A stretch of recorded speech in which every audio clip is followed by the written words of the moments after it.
Side Hustle Show 268, Blogging ROI, from $18 to $100,000 a month in 2.5 years.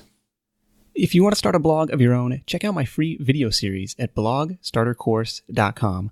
I'll show you step-by-step how blogs make money and how to get your site online for less than you might think. What's up? Nick Loper here. Welcome to the Side Hustle Show, because you're ready to focus on what actually gets results. I'm joined today by the incredible and inspirational Rosemarie Groner from busybudgeter.com. Yes, she is back for her third round on the Side Hustle Show. I think we're just going to make it an annual thing, because every time we talk, I walk away just wowed with what she's been able to accomplish in such a short time and still on a part-time basis. To me, Rosemarie's blogging results represent the power of a relentless focus on ROI. That's return on investment. Focusing on what's important and what actually makes a difference in your business, and ignoring everything else, even if it's what the conventional wisdom says that's what you're supposed to do. If you missed our previous conversations, let me bring you up to speed. We recorded episode 142 of the Side Hustle Show about a year deep into her blogging journey, and at that point, she was earning around $5,000 a month and shared a step-by-step process for generating massive traffic from Pinterest, which I went on to apply myself, and tons of other Side Hustle Show listeners have done as well. A year later, we recorded episode 199. At that point, she was up to $25,000 a month, and she shared her email marketing and core affiliate strategy with us. And a few months after that, she started earning six-figure months from her site on the back of creating her own products and driving profitable Facebook ad traffic. Stick around to hear how she quadrupled her income again, and how you can borrow some of the same tactics to improve your own blogging ROI. Before we dive in, let me take a moment to thank today's sponsor, FreshBooks.com. FreshBooks is the affordable cloud accounting system that's recommended by 97% of small business owners, and is built specifically with side hustlers and freelancers in mind. How's this for safety in numbers? FreshBooks has helped 10 million entrepreneurs, myself included, get paid and keep the books in order come tax time. As a Side Hustle Show listener, you can claim a 30-day completely free trial at freshbooks.com/sidehustle. That's freshbooks.com/sidehustle to start your 30-day free trial today. This edition of the Side Hustle Show is also brought to you by DesignCrowd.com. DesignCrowd is the crowdsourced design service I used to create the cover of my latest book, Buy Buttons, but you can use them for whatever graphic design need you have. Logos, websites, product packaging, you name it. I thought it was pretty cool to have a dozen different designers really from all around the world submitting their ideas and competing for my business. And as a Side Hustle Show listener, you can get up to $100 off your next design project at designcrowd.com/hustle, or with promo code HUSTLE at checkout. That's designcrowd.com/hustle for up to $100 off your next design project. I'll be back with my top takeaways from this chat with Rosemarie after the interview. Now, where we left off last year, Rosemarie said she was studying SEO, and that was going to be the next big thing for her. So that's where this conversation begins. Ready? Let's do it. That was the worst idea ever. I ended up scrapping that. I actually did. I completed an SEO intensive with 3 other bloggers where we basically went through a course for I think it took 3 months where we did all of the assignments. I feel like I have a really good grasp on SEO. And then as soon as I had that good grasp on SEO, I realized I didn't care. So I ended up hiring out an SEO company for a fairly good price. And what they did was they just went back and optimized my old content. So much, much better, I guess, higher ROI for, rather than me spending all of my time trying to do it, just hire somebody else that can direct me into keywords that I'm hoping to rank for. The other thing that I learned from that is that all keywords are not created equal, meaning that we ranked for a ton of keywords, but 80% of those keywords I could have cared less. If we ranked for, there was nothing I could do with them. Meaning you're getting traffic for it, but that traffic isn't converting, and it's just not. It doesn't do anything for me. Yeah. So even if they sign up for my email list, they don't really care. They're not my people. They're never going to buy my products or affiliates. So we kind of switched out of that really quickly, probably right after, I would say within a month or two of talking to you. Are you still working with that SEO company? I'm not. I stopped a couple of months ago, maybe about a month or two ago. They did what we had set out to do, which was make traffic from Google equal to Pinterest. But the problem is that, again, like we talked about, we needed targeted keywords. So the majority of the keywords that we got weren't things that I was really going for. So we pulled back on that until we could figure out kind of a higher strategy of what specifically we were going for. Okay. So the results were there, but not necessarily the ROI, like how you're driving more traffic, but it's not necessarily adding to the bottom line. Yeah, and it didn't. It didn't at all. So when we pulled back from that, we stopped caring about traffic completely. Even before that, we actually stopped caring. I stopped caring about traffic in January of 2017. I literally stopped caring. I don't track traffic. I don't look at traffic. I had to look up how much traffic I had for a presentation that I did on ROI at FinCon, and it was like 285,000, I think. I'm going off memory, a month. Which is down quite a bit, we should know. So the last couple of years has been around 400,000 page views a month. It is, yeah. So traffic is down 25%, but income is up 5x. Yes, it's crazy. So what I started doing is only focusing on creating products that serve the needs of my audience, presenting them. I've always had a strong focus on email from pretty much before I was full-time. So continuing that focus on email and then setting up funnels. Funnels have been game changers for me. Okay, well, let's go down that path. Let's talk about that, creating your own products instead of being reliant on affiliate income, which was kind of what got you from the $5,000 a month to the $25,000 a month mark. It's been primarily your products that have exploded things since then? Yes. And if you think about this actually makes a lot of sense because when you're an affiliate for somebody, right, you get a portion of the commission. So like a portion of the income that they make, you get. It's normally 25%. A good one is 40%. A really low one, something like Amazon or a physical product, maybe 5 or 8%.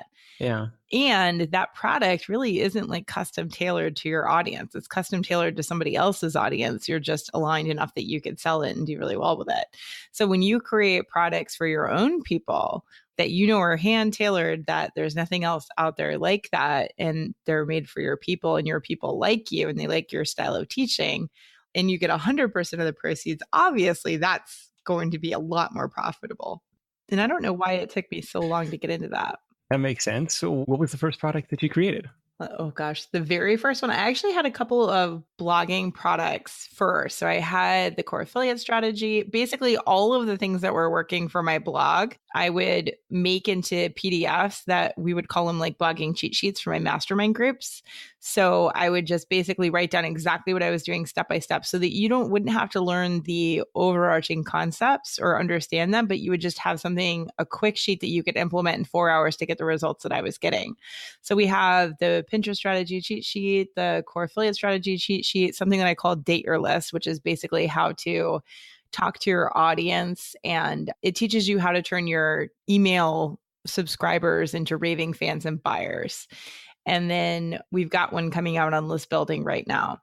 So from that, I then went into my budgeting audience and I created the Budget Workbook, which sold over $100,000 in, I know it was less than 3 months. I think it was about 2 months, so about 8 weeks. And that was amazing. And that was the point where I was like, wow, I should really invest a lot more time in my budgeting audience. Okay. So started with kind of the blogging products. We should mention, okay, so you've got a couple audiences which you're able to segment in your email provider, which is ConvertKit still, yes? Yes. Okay. And we segment a lot more than I think last time we talked to you. Before it was just budgeting and blogging. Now we do budgeting, making money, organizing, 15-minute meals for the budgeting audience. And we do brand new, hasn't started a blog, is a blogger, but is not making full-time income yet. And then beyond full-time income bloggers. Okay. So that I'm not sending you how to start a blog if you're making $10,000 a month blogging. Yeah, I'm not really helping you at all if I do that. Okay. And so was it just an email, like going back to this budget workbook, which I'm on the busybudgetershop.com, which is linked from the homepage. I see the Budget Bootcamp workbook, $27, sold $100,000 worth in 8 weeks. Yeah. Was that primarily through the email list or just announcing it on the blog? Like, where did those sales come from? Usually 80% of my sales always come from email. And I actually do a pretty bad job of making sure that it's all over the blog.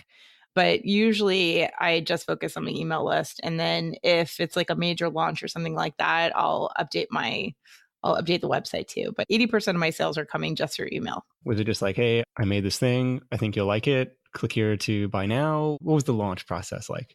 So we actually have it as an offer as soon as someone opts into my email list. So as soon as they choose to we have a 90-day budget boot camp, which is completely free. It's just the challenges to go through the 90 days. And then as soon as they opt into the boot camp, they have an option to kind of upgrade to the workbook for $7, which is a pretty significant discount. We normally sell it for $27.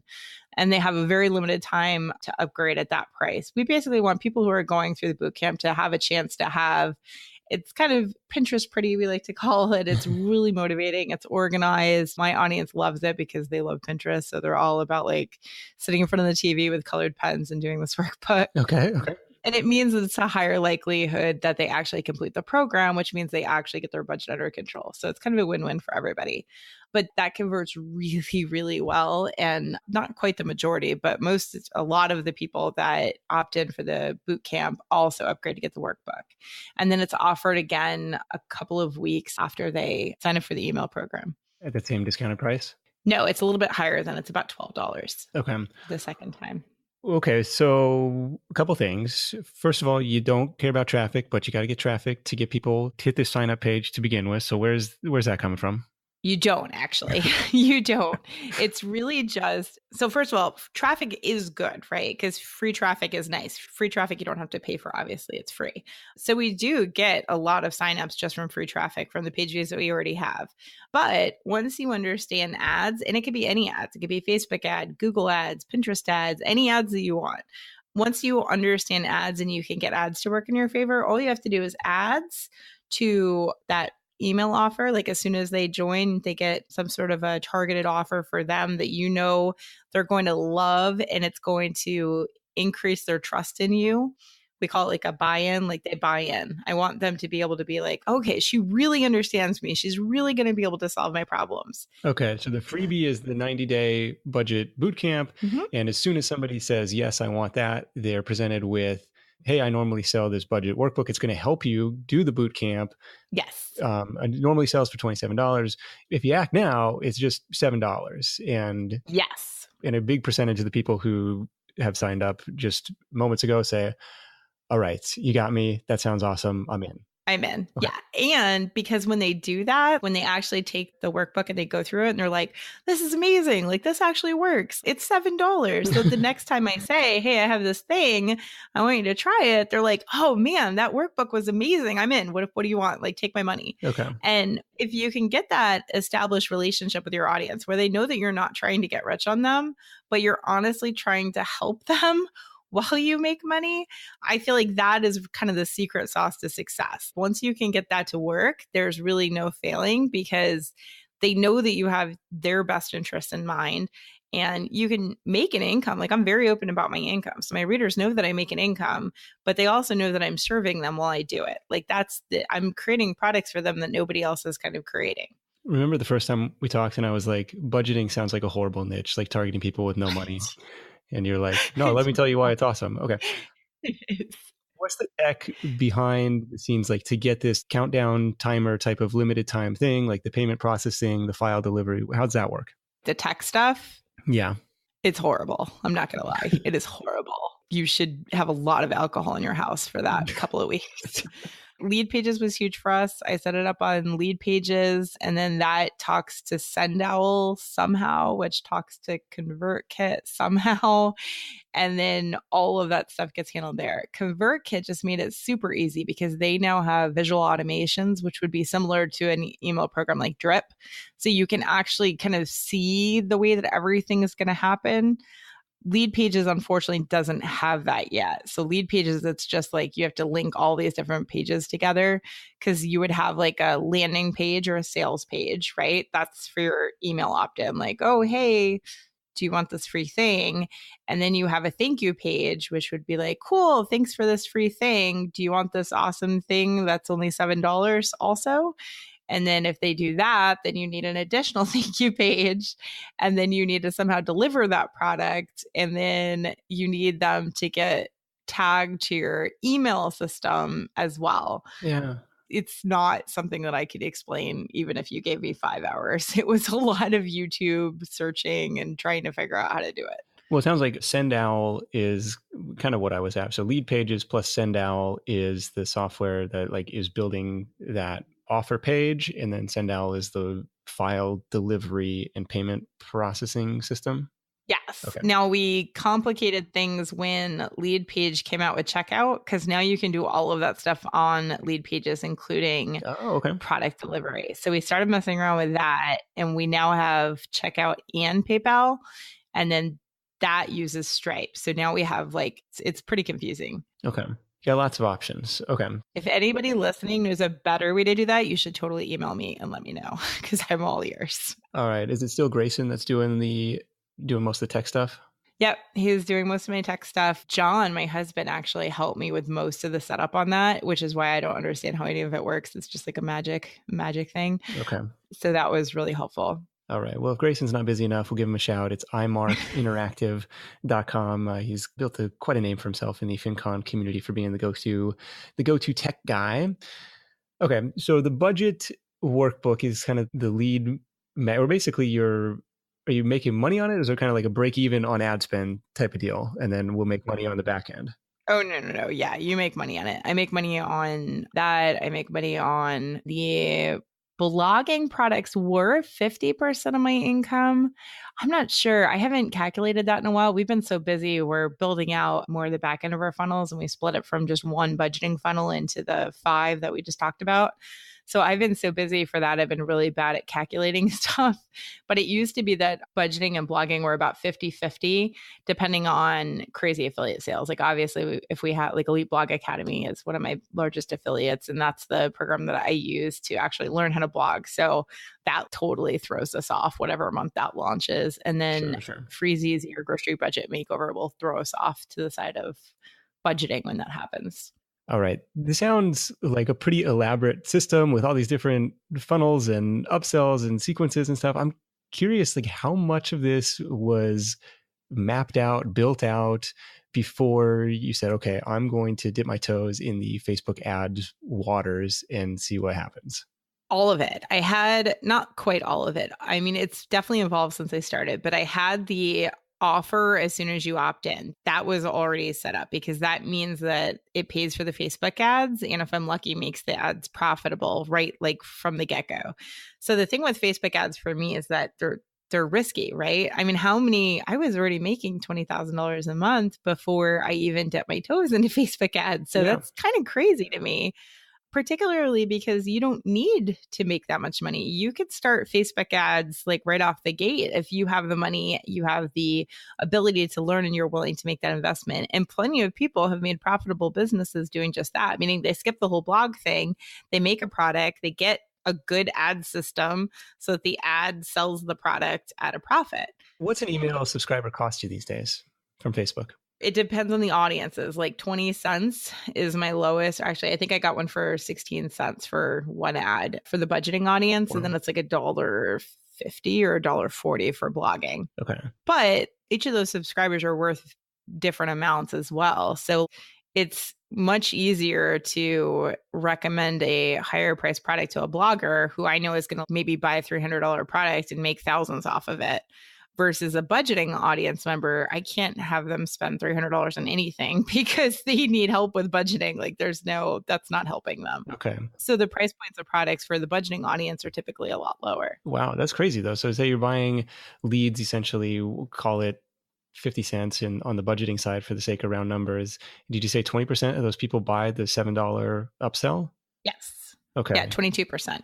Jeez. Okay. And that's a really good number. That's my highest by far. Okay. Yeah. Doubling your investment just right out of the gate. Yeah. And then you've got an email subscriber that you can recommend other relevant products or, kind of send them down your path. Like you got them into your ecosystem and you start to build that relationship. Yeah. It's really like blogging blows my mind. It has from the beginning, but like the more that I get into this stuff, like because really this is more business instead of blogging. Like blogging stopped when I stopped focusing on traffic and blog posts. And now I would call myself like a legitimate actual business. Yeah. And are you still pumping out content? Like, are you still blogging? Are you still writing? We are. Yeah. We still put out We have one a week, and then I still have a weekly newsletter. We are debating switching the weekly newsletter over to be completely just a funnel, like a long, long funnel. What would they call it? Like a sequence autoresponder? I'm not really sure. Okay. So that meaning I'm not writing it live every week. It's just whenever you come in, you get the first one, and then it just keeps going for like years.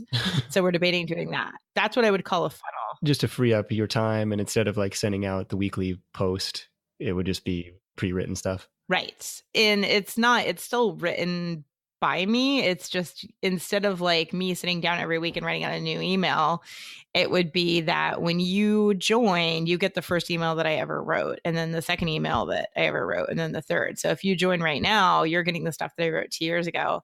But the reason why I like that idea, or the reason why I want to A/B test this, is because I can then eliminate all of my duds. Because I've already done all of these, I know which ones flopped, and I know which ones were amazing, and I can cut out all of the crappy ones and only do the amazing ones. Oh, okay. And I can continuously improve it as I go along. So in my mind, it makes a lot of sense, but it makes me nervous because I don't know of anybody else that's already done it. So I'm always kind of like, do I want to risk it? But I think I'm going to risk it. You mean duds just in terms of what the open rate was on that subject line, what the reaction was to that content? Yeah. Yeah, it could be anything. I mean, it could be like if I had a flash sale for something, even if it's just an affiliate. Let's say I had a flash sale for an affiliate and it didn't really do fantastic, right? But if I put it into this, I'm going to call it a funnel. I don't know the word for it because it's not just a funnel to sell a product. It's almost like a complete email funnel, or my emails go through this funnel.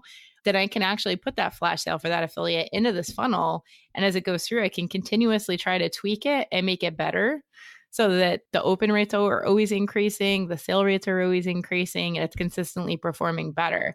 The only, I would say, barrier to that is that I need to get the affiliates to agree to give me some sort of a flash code sale that's evergreen, that doesn't expire. Like it's not just for January 2nd to January 1st. It could be like any time that I use it. Yeah. Jacques Hopkins, I think, recommended Deadline Funnel. He runs pianoin21days.com, and he was using that to create this urgency. Like if you join, doesn't matter when you join, but like for you, because you're that individual subscriber, like your countdown clock starts now and goes for 3 days or whatever it is. Yes. Okay. That's exactly. We can do that on lead pages, but it's a little bit difficult. You have to like redirect the page after a certain time, and it tracks you by your IP address. Okay.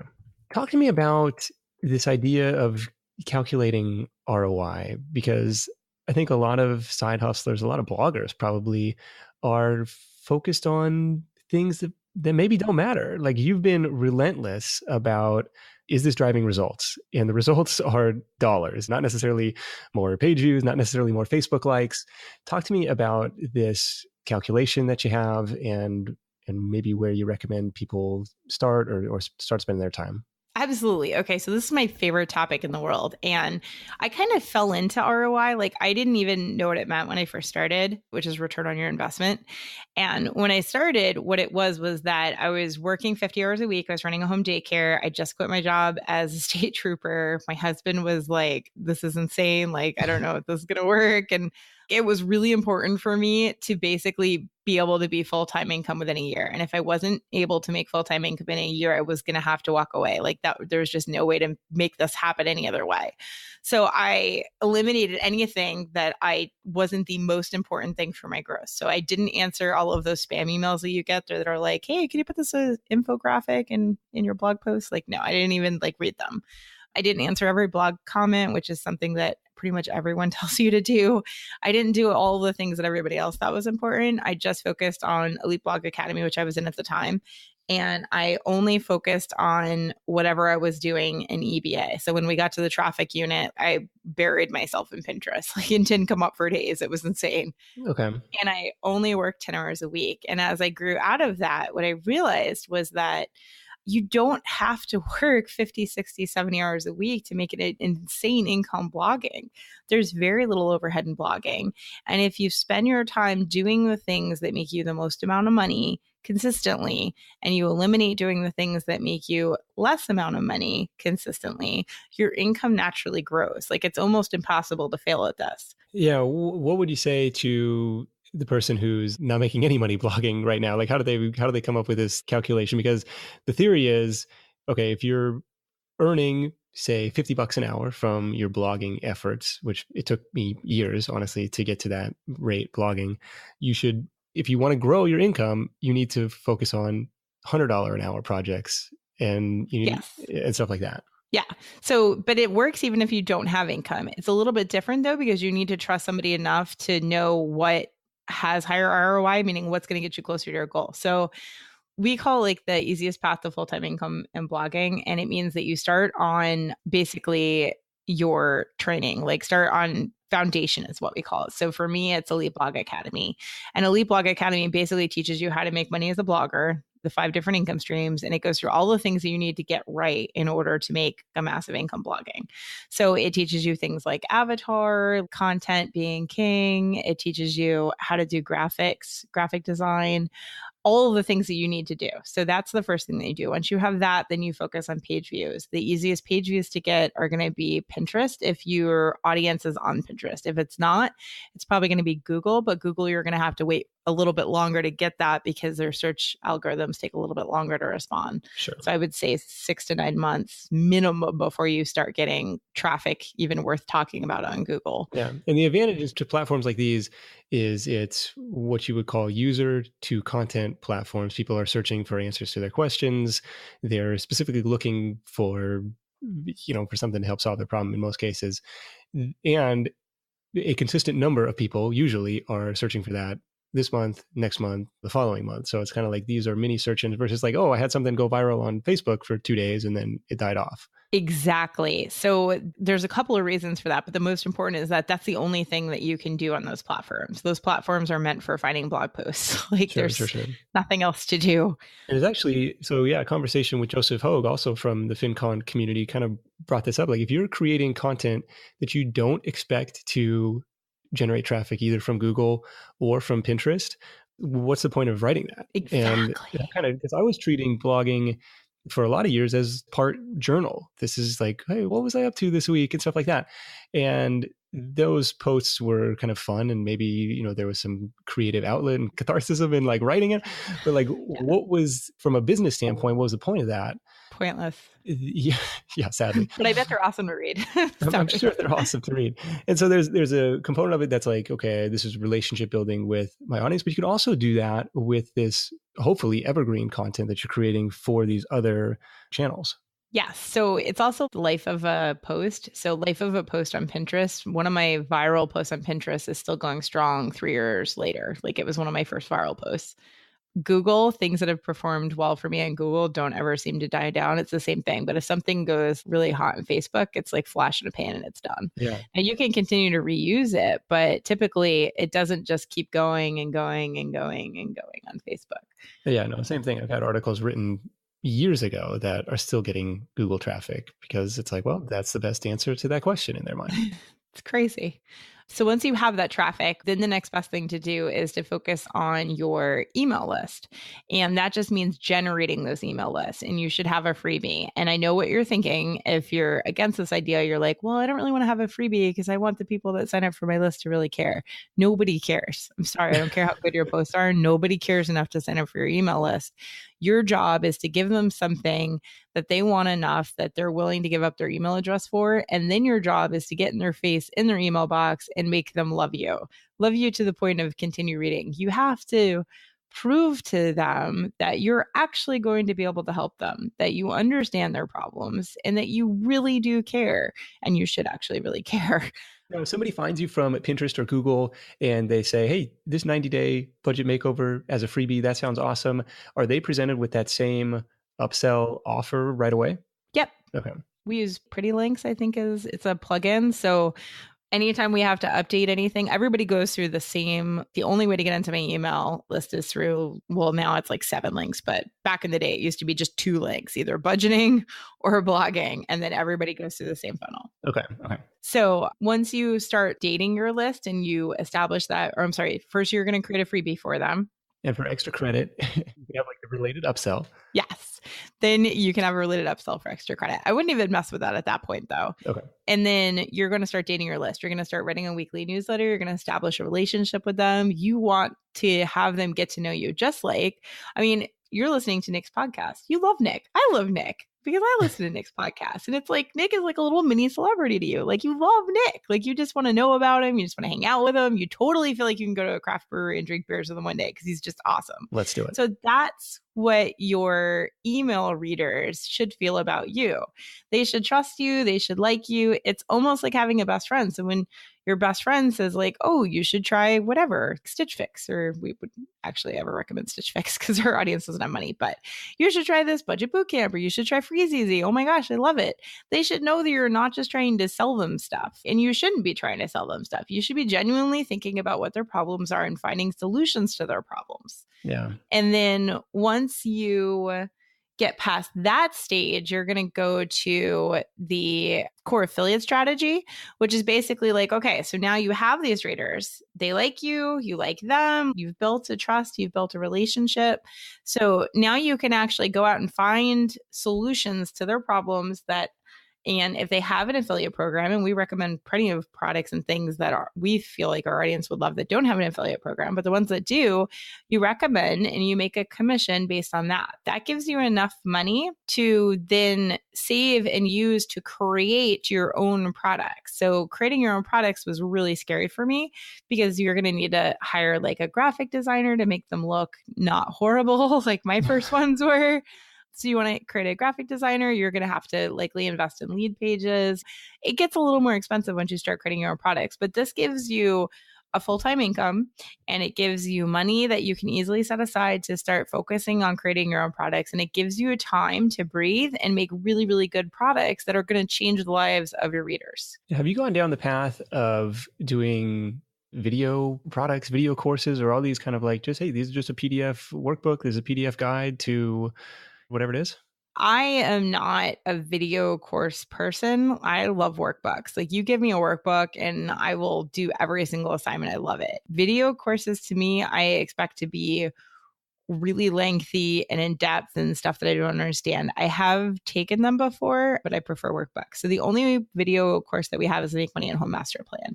But even then I did it Amy Porterfield style. So it's not like me sitting in a chair, like in a room talking. It's just my screens and I'm talking over the screens as I go through the slides. Okay.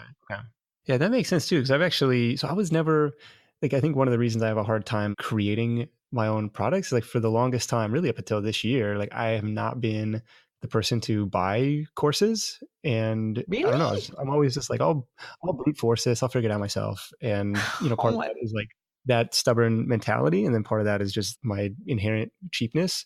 But then, after multiple conversations with you and like dozens of other people, like in mastermind groups, it's like, oh, this really makes sense to invest what hopefully is a reasonably small amount of money relative to the time it's going to save you or the education that you can get from it, instead of banging your head against the wall, like trying to figure it out. Like, no, why don't you just learn from somebody who's already been there, done that? And that's actually made a big difference this year. And it's like, oh, I never would have known that otherwise. Or maybe I would have figured it out, or maybe not.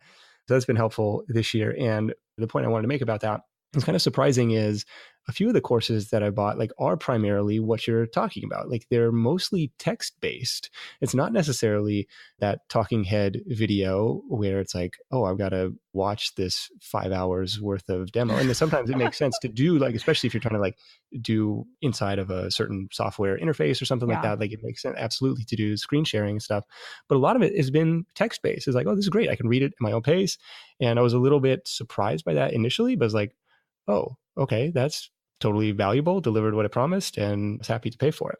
I really feel like we talk ourselves out of creating products because we think, well, I'm not good enough. So-and-so can create products because hers are better than mine. In reality, we had and I felt exactly the same way. I always thought that I sucked at products, but we had such amazing feedback, and it was just amazing. Like, once I got into products, I was like, this is it. Our hope is that 90% of our income comes from products within the next year. Where are you at now, mix-wise? I would say 50 to 60% right now, maybe a little bit higher. Okay. And that's between... It's all of them, yeah. So it's the Budget Workbook, Core Affiliate Strategy, Do Your List. We just created the Blog Starter Workbook, which is doing amazing. And that basically just teaches you step by step from the beginning, meaning you don't even have a website yet. Like, you have no idea how to blog. You don't know anything. You don't even know what your name's going to be. It teaches you step by step, everything you need to know to get your website up and running and to put it in a position where it could be profitable. Okay. Is it busybudgetershop.com is the best place? Like if somebody wants to go just like check out the catalog, check out what you got? Yep. Busybudgetershop.com. Okay. Is there a reason SEO wise or otherwise, like not to put it on the main busybudgeter.com domain? I have no idea. John set that up. I should stop asking tech questions. I know we do most of our sales actually through lead pages, but we created the shop because we had so many people going like, how do I buy this? And I'm like, okay, you have to search for a post that says this and then go down halfway and you're going to find a link. And we're like, we just need a shop. This is getting ridiculous. Okay. Well, plus it provides proof of like, no, look, this actually is something that we sell for $27 and for you, it's a special $7 deal. So that is, hey, go check our site. Don't just take my word for it. You can see it online. See, that's how I know you're frugal because I would never, ever look. Like I would never even think about it. Feel like I'm going to be like, well, let's see if she has this offer for real, It's funny. And so going back to the ROI thing, it's like, so it relies on tracking your income on a weekly, monthly basis, saying like, wait, how much did I earn versus how much time did I put in, and saying, okay, what can I do next month to improve that ratio basically? And going from there, I think you mapped out a pretty good path to get that done.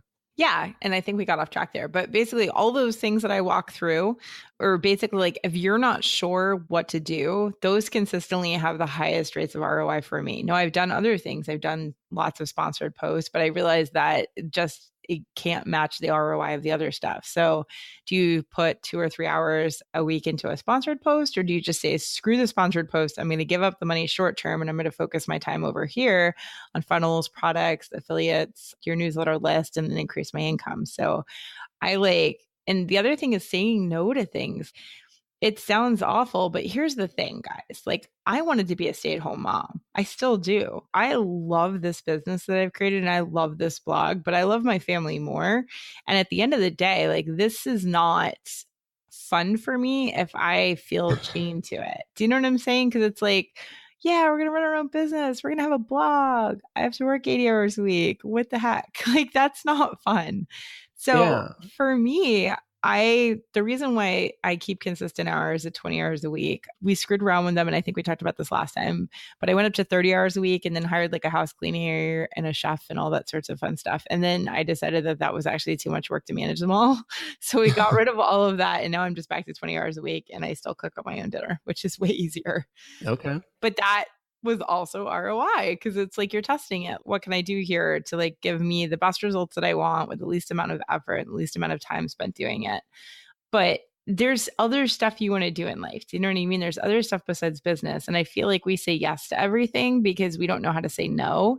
And I also feel like sometimes we don't look for ways to increase our business revenue because we feel like we have so much. And I know I've struggled with this a lot too, because I mean, most bloggers never started off as business people. Do you know what I mean? I was a police officer. There were dentists or like a firefighter. I know, like we all came from these like ragtag professions. Like we didn't know we don't know anything about business. And then when you get into business, it can feel like you just got incredibly lucky and you don't want to ask for more.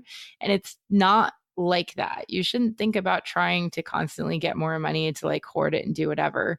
Think about it as, I want to increase the reach because I legitimately want to help people. I get all the emails from readers that are like, you changed my life. Like I've been through all of these other budgeting programs and we were still living paycheck to paycheck. And like for the first time ever, I am debt free.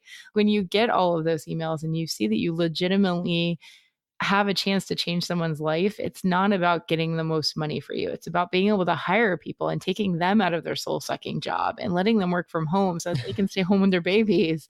Anyway, there's a lot of cool things that comes from growing your business, but at the end of the day, like you can't be afraid to say it's okay to want to grow my income. That's a big thing. Yeah. I mean, you touched on a lot of reasons why people wouldn't do it, the imposter syndrome and my list is going to hate me. Like I'll be giving all this free stuff away. Like I'm going to feel like a sellout. Yeah. It's pretty impressive, but yeah, it's not fun if I'm going to feel chained to it. So it's got to be something that you enjoy doing. And the truth is nobody knows what they're doing when they start out. And The cool thing is for the past 2 years we've done these episodes, people have come up to me at conferences and probably you too and say, oh my gosh, that episode with Rosemarie, Yeah. I'm making however many thousands of dollars a month as a result of that single episode. And it's that is super empowering. I mean, that's really cool to hear. Like, do you have any examples of other things you've said no to as a blogger, as a business owner? Oh my gosh, everything. Like I legitimately say no to like everything that comes in. And the thing is because very few things actually have high ROI. So like if you get invites to all of these conferences and cool things to do and mastermind groups, all of these things are important at different levels, right? But for the most part, none of those things are going to actually have like a true ROI on your dollar. So I call it fuzzy math. What could you actually get out of this? Could you get clarity, clear understanding? Like it might happen, but it may not. So it's kind of fuzzy math. So I limit the amount of fuzzy math that I do. And I try to stay really consistent to like, I'm going to do X and I'm going to make Y. What helps get over the FOMO, the fear of missing out on somebody invites you to their conference, either as a speaker, as an attendee, or somebody invites you to join their mastermind group, or somebody offers you a book deal? What do you do to, well, that could be an awesome opportunity? Calculating it helps for me, literally calculating it, thinking like, okay, let's say I go to this event, let's say I give this talk and everybody loves it and they want to buy a product or something that I have. How many of those people realistically are going to buy a product? Now, I know on an email list, it's 10% would be amazing, 5% more realistic, 2% way more realistic. So in a group of people, what does that equal out to? So then when you think about it from that respect, what I do is I go to conferences because they're fun and I love them. And it's almost like a vacation to me. And it also gives me a couple of days to clear my head. But I only go to the conferences that I legitimately want to go to. I have lots of friends there. I think they're fun. I'm not going because I need a clear, direct return on my ROI. Sure. But I also don't count that as working hours. So if I go to a conference, I have to make out my working hours on the weekend and the next week, which suck, by the way. Okay. For things like, is this awkward if I say podcast interviews? For podcast I feel very interviews, flattered that you agreed to do this interview. I know, 3 of them with you. So for podcast interviews and things like that, I typically do them only if I have an established relationship with a person. Like, Nick, this is our 3rd one. We always joke around that all of my male readers actually came from you because those are the only men that follow me. Which, if you're not, like, I should say, like, I just, for some reason, I hadn't been on your list previously, or maybe I was and got dropped off. But like, I've joined your email list this year. Maybe it was to check out some of the stuff you're doing. But like, awesome example of, you can see how she's dating her list in the examples and like the language that she uses and stuff. So if you're not already joined to busybudgeter.com, I recommend checking that out too. Nick's trying to give me high ROI for this podcast. He's like, you're going to calculate afterwards. Like, that was a huge waste of time. I know. No, but actually that's what I was going to say is the last 2 podcasts we've done have actually had a really big ROI. So like, this is a clear yes for me. Total yes. That's good. And then anything like that. So a lot of these offers, anytime like a company is like, hey, we're going to give you free exposure or anything like that, I automatically say no to. Even things that I think that masterminds are either supremely helpful or really kind of a waste of time. And it really just depends. If you get the right people in one, if you get a really good accountability partner, it can skyrocket your results. But if you get stuck in a group where people aren't doing what they're supposed to be doing, or you're just not really learning, or you're not really growing, then you're wasting. At one point, we were calculating that I was doing 5 hours a month of mastermind groups and 0 hours with my own team, which is clearly an issue. So things like that. But the number one rule for that is when people ask you to do something, just wait a day and then answer. The way that we always handle things is we're like, oh my God, yeah, I'd love to. That'd be so much fun. And that just rolls off the tip of our tongues. But you have to just wait a day and then really think about like, what is this going to be? Okay. I just got asked to speak in another state. I was going to have to fly. I was going to have to figure out childcare and all of that. And it was a fantastic opportunity, right? The guy is like, this should be like a clear yes. Like everybody else is so excited when I asked them. And I was like, right. Dude, it's like a huge honor. But for the time and the money that I'm going to spend, I don't think that I'm going to get a direct return on it. And I don't really need the ego boosting, if that makes sense. I don't really need to know that I did this. That makes sense. Here's what were the first couple roles you hired for? You mentioned, hey, I'm not meeting with my team enough. What were the first help that you brought on? Email should be number one. Email is the biggest no-brainer. I cannot figure out how bloggers do their own email.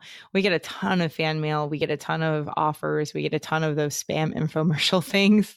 And we have a ton of customer service questions and affiliate launch questions and things like that. So an email VA, a good email VA, you come up with a if this, then that system. So like every email you get like this, then you do this. You can send up canned responses in Gmail. She keeps a little file of things. So we have a Trello board that we go back and forth on. She keeps a big file of things that she wants me to see in Trello. So if you are on my email list and you were to write to me and you say something like, Rosemarie, you're so awesome, I'm actually going to see it, but I may not be the one that actually responds to you, which sounds terrible. But the fact of the matter is, if I responded to everybody, then my 20 hours a week would be spent responding to emails and I would get nothing done. So we had to come up with some sort of a way to handle that. But I do get to read, probably not everyone, but most of them. And then we actually do take reader questions. Like if you had a question or if you got stuck or something like that, you can email me and Jenny puts it into we've got like a whole system for it. So if it's something that we get a bunch of questions on, I write a post or I write an email about it and she emails it to you. Or if it's like a total one-off, then as soon as I can, if I have a free second, I'll tell Jenny the answer and she can text it back to you. So we've actually helped a lot of bloggers with like tech questions and problems and stuff like that. You know what I'm talking about when you get stuck and you just need like one person to tell you what program you use or what plugin? Yeah, I've been there for sure. So, okay, last question, and this is more on before I'll let you go and you can get back to other high ROI tasks. Did you do anything like survey wise with the audience or with the email list to figure out what product to create? Or was it like, look, I know my audience. I was my audience. I know this is something that's going to help them. I'm just going to build it and they'll come. We're doing Ask Method Masterclass. So we've started doing that. Before it was really just me. I mean, for the blogging side, it was really easy because whatever I was creating for my mastermind group, I then just repackaged and sold to everyone. For the budgeting side, I would say 70% me, 30% my executive assistant. So my executive assistant used to also be in my target audience. And she has just amazing, amazing insight. And I think that she's a little bit closer to being in my audience because it's been about 5 years since I was there. So together we developed the products in the system. So it's a little bit of both. But I think Ask Method Masterclass is going to make a big difference going forward. Okay. Yeah, definitely recommend, if you haven't read the book, Ask by Ryan Levesque, definitely worth checking out to see how to bucket different subscribers, see where their pain points are, and go from there. And then the masterclass, of course, is the upsell at the end of the book. So yes, we do the bucketing though, but I got that from Kim Sojournis from Not Consumed. She taught a session at Digi Collab, and I think it was similar to that. But we've been bucketing. We do bucket by opt-in. So as soon as they opt in, that tells me how to bucket them, and then we bucket them from there. But that's probably advanced, so don't get overwhelmed. You should totally do this. This is going to be awesome. Don't freak out. Don't get overwhelmed. Well, it depends on what stage you're at in your blogging journey. I think that's probably the biggest takeaway, probably the biggest pattern that we've seen from these 3 episodes. And I know this is one part tutorial, one part therapy session for me. So again, appreciate you coming to join me. Busybudgeter.com. If you're not on Rosemarie's email list, definitely check it out over there. Busybudgetershop.com for examples of the products that are for sale. Let's wrap this thing up with your number 1 tip for Side Hustle Nation for 2018. Facebook ads. Learn Facebook ads, man. Wow. Learn Facebook ads, the unlimited faucet of traffic there. Yes, absolutely. All right. Sounds good. Thanks again. We'll catch up with you soon. This is awesome. Thank you for having me. You bet. This edition of the Side Hustle Show is brought to you by FreshBooks.com, the cloud accounting solution that's recommended by 97% of small business owners. I was chatting with Rob Eng, who's actually a senior marketing manager at FreshBooks, and he's a FreshBooks customer for his side hustle, which is a sandwich catering business. I thought that was super cool, but Rob shared this story about how every single employee spends their first month on the job answering the phones to learn firsthand about FreshBooks customers and the product. Whether you're, the VP of marketing or you're just a developer, you have to do that full month. And we actually can't use it. You're actually a full-time sport rock star. So you have to really empathize to learn about our product, learn about the people that work at FreshBooks, and learn about our customer. it's a big investment we do to really show that even if you don't have a side business, we want you to understand and empathize with our customers. So when you do your actual job you're hired for, you have the customer in mind. Visit freshbooks.com/side hustle to start your 30-day completely free trial today. That's freshbooks.com/side hustle for bookkeeping bliss along with rockstar support. All right, my top takeaways from round 3 with Rosemarie. Number 1, focus on the right things at the right time. It was about building the foundation first, then traffic, then email, then affiliate offers, then products, then paid traffic. And every step of the way, you're thinking about who you're serving and how you're helping them. So last year, I actually enrolled in Elite Blog Academy myself through Rosemarie's recommendation and her affiliate link, of course. And it's pretty intense. Like 9 months later, I'm still working my way through it. And I think the key to all of this is the foundation, though. There's going to be some exceptions to this, but the sites that I see doing well, for the most part, have a really well-defined structure of who they're for and how they help those people. I was on a site the other day for a baby sleep therapist, and the headline was, "Do you dread bedtime?" And I was like, yes, OMG, this is speaking directly to me, or at least to the me from when, the first couple months of our son's life. And thankfully, he's a great sleeper now. But that was like the perfect example of like, okay, I know exactly who this is for. And I now, because they've spoken to me in that way, I trust that they can help me out with that. I think if you're looking to turn your blog into a business, you can't look at it like a journal, which is how I started blogging back in 2009. I'd write posts with titles like On Inertia, and of course, no one would ever find them. So that's takeaway number 1, focus on the right things at the right time. Takeaway number 2 is to actually measure your ROI every month. I think it's going to make you think twice about those tasks that you're, quote, supposed to do, but really don't have any impact one way or the other. You got to remember the Peter Drucker quote of what gets measured gets managed. Now, I'm halfway there on this. I can give you a snapshot of where the business is in terms of profit and loss daily, but the part of the equation that's missing is the hourly input that went into generating those profits. That's what Rosemarie is talking about when she suggests to measure your ROI.